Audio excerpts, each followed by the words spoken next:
Hi hello ಎಲ್ಲರಿಗೂ ನಮಸ್ತೆ. ನೀವು ನೋಡ್ತಾ ಇದ್ದೀರಾ info with VK YouTube channel. ಯಾರ್ಯಾರು ಮೆಡಿಕಲ್ ಎಮರ್ಜೆನ್ಸಿ ಪರ್ಪಸ್ಗೆ ಹೊಸ ರೇಷನ್ ಕಾರ್ಡನ್ನು ಹಾಕ್ತಿದ್ರೆ ಮತ್ತು ಹಳೆ ಮಾಹಿತಿಯನ್ನು ತಿದ್ದುಪಡಿ ಮಾಡ್ಕೋಬೇಕು ಅಂತ ಹೇಳಿದ್ರೆ ಯಾರ್ಯಾರು ವೆಯ್ಟ್ ಮಾಡ್ತಿದ್ರು ಅವರಿಗೆ ಆಹಾರ ಇಲಾಖೆಯಿಂದ ಭರ್ಜರಿ ಗುಡ್ ನ್ಯೂಸ್ ಬಂದಿದೆ. ಏನು ಅಂತ ಹೇಳಿದ್ರೆ ಇವತ್ತು 28/6/2024 ಹೊಸ ರೇಷನ್ ಕಾರ್ಡ್ಗೆ ಮತ್ತು ತಿದ್ದುಪಡಿಗೆ ಅರ್ಜಿಯನ್ನು ಆಹ್ವಾನಿಸಿದ್ದಾರೆ. ಹಾಗಾಗಿ ಯಾರು ಮೆಡಿಕಲ್ ಎಮರ್ಜೆನ್ಸಿಗಾಗಿ ಹೊಸ ರೇಷನ್ ಕಾರ್ಡು ಮತ್ತು ತಿದ್ದುಪಡಿಯನ್ನು ನೀವೆಲ್ಲರೂ ಮಾಡಿಸ್ಕೋಬೇಕು ಅಂತ ಹೇಳಿದ್ರೆ ಎಲ್ಲಿ ಹೋಗಿ ಅರ್ಜಿಯನ್ನು ಸಲ್ಲಿಸಬೇಕು, ಎಷ್ಟು ಗಂಟೆಗೆ ಹೋಗಿ ನೀವು ಅಲ್ಲಿ ಅರ್ಜಿಯನ್ನು ಅದ್ರ ಜೊತೆಗೆ ಏನೇನು ಡಾಕ್ಯುಮೆಂಟ್ಸ್ಗಳನ್ನ ನೀವು ತಗೋಬೇಕು ಅನ್ನೋ ಇನ್ಫಾರ್ಮೇಷನ್ ನಿಮಗೆ ಕ್ಲಿಯರಾಗಿ ತಿಳಿಸ್ಕೊಡ್ತೀನಿ. ಹಾಗಾಗಿ ನಿಮಗೆ ಇನ್ಫಾರ್ಮೇಷನ್ಗಳು ಕ್ಲಿಯರಾಗಿ ಗೊತ್ತಾಗಬೇಕು ಅಂತ ಹೇಳಿದ್ರೆ ಮಧ್ಯೆ ಸ್ಕಿಪ್ ಮಾಡೋದ್ರ ಬಿಟ್ಟು ಫುಲ್ಲು ವೀಡಿಯೋನ ನೋಡಿ ಎಲ್ಲ ಇನ್ಫಾರ್ಮೇಷನ್ ತಿಳ್ಕೊತೀರಾ. ಹಾಗೆ ನೀವೇನೋ ನನ್ನ ಚಾನಲ್ಗೆ ಹೊಸಬರಾಗಿದ್ದರೆ ಅಥವಾ ಸಬ್ಸ್ಕ್ರೈಬ್ ಮಾಡ್ದೆ ನೋಡ್ತಾ ಇದ್ದರೆ ದಯವಿಟ್ಟು ಸಬ್ಸ್ಕ್ರೈಬ್ ಮಾಡಿ. ಯಾಕಂದರೆ ನೀವು ಸಬ್ಸ್ಕ್ರೈಬ್ ಮಾಡಿ ಬೆಲ್ಲೈಕನ್ನಲ್ಲಿ ಆಲ್ ನೋಟಿಫಿಕೇಷನ್ ಕ್ಲಿಕ್ ಮಾಡಿದ ತಕ್ಷಣ ನಾನು ಹಾಕೋ ಈ ರೀತಿ ಎಲ್ಲ ಗೌರ್ಮೆಂಟ್ ಅಪ್ಡೇಟ್ಸ್ಗಳು ನಿಮಗೆ ನೋಟಿಫಿಕೇಷನ್ ಮುಖಾಂತರ ಫ್ರೀಯಾಗಿ ಬರುತ್ತೆ. ಅದನ್ನ ಕ್ಲಿಕ್ ಮಾಡಿ ಎಲ್ಲ ರೀತಿಯ ಗೌರ್ಮೆಂಟ್ ಅಪ್ಡೇಟ್ಸ್ಗಳನ್ನ ನೀವು ಫಾಸ್ಟಾಗಿ ಪಡಿಬೋದಾಗಿರುತ್ತೆ. ಹಾಗಾಗಿ ಮರಿದೆ ಸಬ್ಸ್ಕ್ರೈಬನ್ನು ಮಾಡಿ. ಹಾಗೂ ಇಂಥ ಕಂಟೆಂಟ್ ಕೊಡುವಂಥ ನನ್ನ ಚಾನಲಲ್ಲಿ ಇನ್ಫಾರ್ಮೇಷನ್ ತೊಗೋತಾ ಇದ್ದಾರೆ, ಅದನ್ನು ಲೈಕನ್ನು ಕೊಡ್ತಾಯಿಲ್ಲ. ಪ್ರತಿಯೊಬ್ಬರು ಸಹ ಇನ್ಫಾರ್ಮೇಷನ್ ತೊಗೊಳ್ಳೋ ಜೊತೆಗೆ ಒಂದೇ ಒಂದು ಲೈಕನ್ನು ಕೊಟ್ಟು ನಮಗೆ ಸಪೋರ್ಟನ್ನು ಮಾಡಿ ಅಂತ ಹೇಳ್ತಾ, ಈಗ ಯಾರು ಲೈಕು ಸಬ್ಸ್ಕ್ರೈಬ್ ಮಾಡಿ ವಿಡಿಯೋ ನೋಡ್ತಾ ಇದ್ದಾರೆ ಅವ್ರಿಗೆ ನಾನು ಧನ್ಯವಾದಗಳನ್ನು ತಿಳಿಸ್ತಾ ಈಗ ನಿಮಗೆ ಇನ್ಫಾರ್ಮೇಷನ್ನ ತಿಳಿಸ್ಕೊಡ್ತೀನಿ ನೋಡಿ.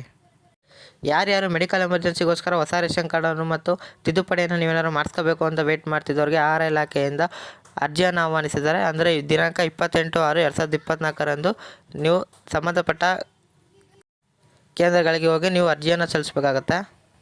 ಅದರಲ್ಲಿ ನಿಮಗೆ ಹೊಸ ರೇಷನ್ ಕಾರ್ಡ್ಗೆ ಈಗ ನಿಮಗೆ ಇನ್ಫಾರ್ಮೇಷನ್ ತಿಳಿಸ್ಕೊಡ್ತೀನಿ ನೋಡಿ.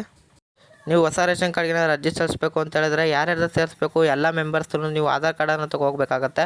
ಜೊತೆಗೆ ಅದಕ್ಕೆ 1,20,000 ಒಳಗಡೆ ಇರುವಂಥ ವ್ಯಾಲಿಡ್ ಇನ್ಕಮ್ ಸರ್ಟಿಫಿಕೇಟನ್ನು ನೀವು ತೊಗೋಬೇಕಾಗತ್ತೆ. ಮತ್ತು ಆಧಾರ್ ಲಿಂಕ್ ಆಗಿರುವಂಥ ಫೋನ್ ನಂಬರ್ OTP ಬರುತ್ತೆ, ಅದನ್ನ ನೀವು ಆಧಾರ್ ಲಿಂಕ್ ಆಗಿರೋಂಥ ಫೋನನ್ನು ನೀವು ತೊಗೋಬೇಕಾಗತ್ತೆ.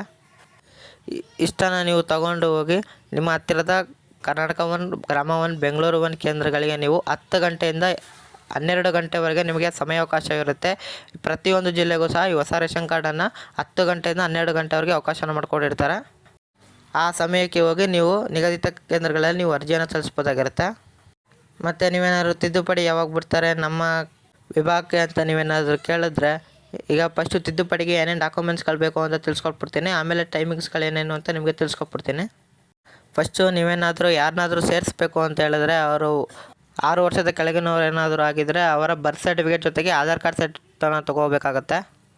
ಮತ್ತು 6 ವರ್ಷದ ಮೇಲ್ಪಟ್ಟವ್ರು ಏನಾಗಿದ್ದರೆ ಆಧಾರ್ ಕಾರ್ಡ್ ಜೊತೆಗೆ 1,20,000 ಒಳಗಡೆ ಇರುವಂಥ ವ್ಯಾಲಿಡ್ ಇನ್ಕಮ್ ಸರ್ಟಿಫಿಕೇಟನ್ನು ನೀವು BPL ಆಗಿದ್ದರೆ ತೊಗೋಬೇಕಾಗತ್ತೆ. ಮತ್ತು ಡೆತ್ ಆಗಿರೋನೇನಾರು ನೀವು ಡಿಲೀಟ್ ಮಾಡಬೇಕು ಅಂತ ಹೇಳಿದ್ರೆ ಅವರ ಡೆತ್ ಸರ್ಟಿಫಿಕೇಟ್ನ ನೀವು ತೊಗೋಬೇಕಾಗತ್ತೆ. ಮತ್ತು ನೀವೇನಾದ್ರು ಅಡ್ರೆಸ್ ಚೇಂಜನ್ನು ಮಾಡಬೇಕು ಅಂತ ಹೇಳಿದ್ರೆ KYC ಮುಖಾಂತರ ಅಡ್ರೆಸ್ಸನ್ನು ನೀವು ಆಧಾರಲ್ಲಿರುವಂಥ ಅಡ್ರೆಸ್ ನಿಮಗೆ ಚೇಂಜ್ ಆಗಿ ಬರುತ್ತೆ. ಹಾಗಾಗಿ ಇಷ್ಟು ಡಾಕ್ಯುಮೆಂಟ್ಸನ್ನು ನೀವು ರೆಡಿ ಮಾಡಿ ಇಟ್ಕೋಬೇಕಾಗುತ್ತೆ. ನಾನೀಗ ಯಾವ ಸೆಂಟ್ರಿಗೆ ಯಾವ ಸಮಯಕ್ಕೆ ಹೋಗಬೇಕು ಅನ್ನೋದನ್ನ ನಿಮಗೆ ತಿಳಿಸ್ಕೊಡ್ತೀನಿ ನೋಡಿ. ಮೊದಲು ತಿದ್ದುಪಡಿಗೆ ಅವಕಾಶ ಮಾಡಿಕೊಟ್ಟಿರುವಂಥದ್ದು ಬೆಂಗಳೂರು ನಗರ ಮತ್ತು ಬೆಂಗಳೂರು ಗ್ರಾಮಾಂತರಕ್ಕೆ ನಿಮಗೆ ಅವಕಾಶವನ್ನು ಮಾಡಿಕೊಟ್ಟಿದ್ದಾರೆ. ಅವರಿಗೆ ಸಮಯ ಬಂದು ಅಂತ ಹೇಳಿದ್ರೆ 10 ಗಂಟೆಯಿಂದ 12 ಗಂಟೆವರೆಗೆ ಅವಕಾಶವನ್ನು ಮಾಡಿಕೊಟ್ಟಿದ್ದಾರೆ.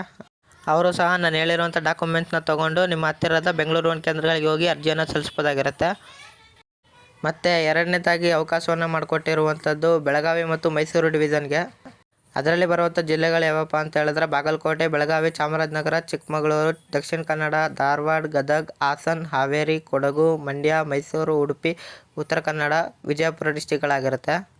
ನೀವು ಮಧ್ಯಾಹ್ನ 2 ಗಂಟೆಯಿಂದ 4 ಗಂಟೆವರೆಗೆ ತಿದ್ದುಪಡಿಯನ್ನು ಮಾಡೋಕ್ಕೆ ಅವಕಾಶವನ್ನು ಕೊಟ್ಟಿದ್ದಾರೆ.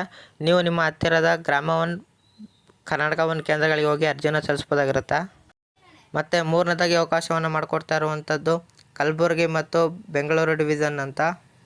ಅದರಲ್ಲಿ ಬರುವಂಥ ಜಿಲ್ಲೆಗಳು ಯಾವಪ್ಪ ಅಂತ ಹೇಳಿದ್ರೆ ಬಳ್ಳಾರಿ, ಬೀದರ್, ಚಿಕ್ಕಬಳ್ಳಾಪುರ, ಚಿತ್ರದುರ್ಗ, ದಾವಣಗೆರೆ, ಕಲಬುರಗಿ, ಕೋಲಾರ, ಕೊಪ್ಪಳ, ರಾಯಚೂರು, ರಾಮನಗರ, ಶಿವಮೊಗ್ಗ, ತುಮಕೂರು, ಯಾದಗಿರಿ, ವಿಜಯನಗರ ಆಗಿರುತ್ತೆ.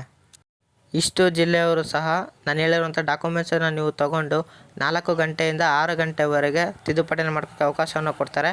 ಹಾಗಾಗಿ ನಿಮ್ಮ ಹತ್ತಿರದ ಕರ್ನಾಟಕ 1, ಗ್ರಾಮ 1 ಕೇಂದ್ರಗಳಿಗೆ ಹೋಗಿ ನೀವು ಅರ್ಜಿಯನ್ನು ಸಲ್ಲಿಸ್ಬೋದಾಗಿರುತ್ತೆ. ಮತ್ತು ನಾನು ಹೇಳಿರುವಂಥ ಟೈಮ್ಗಳು ಆಹಾರ ಇಲಾಖೆ ಕೊಟ್ಟಂಥ ಸಮಯಗಳನ್ನೇ ನಾನು ನಿಮಗೆ ತಿಳಿಸ್ಕೊಟ್ಟಿದ್ದೀನಿ. ಏನಾದರೂ ಚೇಂಜಸ್ ಆಯಿತು ಅಂತ ಹೇಳಿದ್ರೆ ನಾನು ನಿಮಗೆ ಕಮೆಂಟ್ ಬಾಕ್ಸಲ್ಲಿ ತಿಳಿಸಿರ್ತೇನೆ, ನೀವು ಚೆಕ್ ಮಾಡಿಕೊಂಡು ನಿಮ್ಮ ಕೇಂದ್ರಗಳಿಗೆ ನೀವು ಹೋಗ್ಬೋದಾಗಿರುತ್ತೆ. ನೋಡಿದ್ರಲ್ಲ ಫ್ರೆಂಡ್ಸ್, ಈ ರೀತಿಯಾದಂಥ ಮಾಹಿತಿ ಇತ್ತು.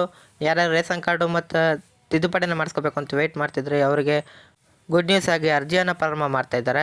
ಈ ವಿಡಿಯೋ ಯಾರ್ಯಾರಿಗೆ ಇಂಪಾರ್ಟೆಂಟ್ ಆಗಿರುತ್ತೋ ಪ್ರತಿಯೊಬ್ಬರು ಸಹ ಶೇರನ್ನು ಮಾಡಿ. ನೀವು ಶೇರನ್ನು ಮಾಡಿದ್ರೆ ಅವ್ರಿಗೆ ಇನ್ಫಾರ್ಮೇಷನ್ ಗೊತ್ತಾಗಿ ಅವರು ಸಹ ಇವತ್ತು ಹೋಗಿ ಅರ್ಜಿಯನ್ನು ಸಲ್ಲಿಸ್ತಾರೆ.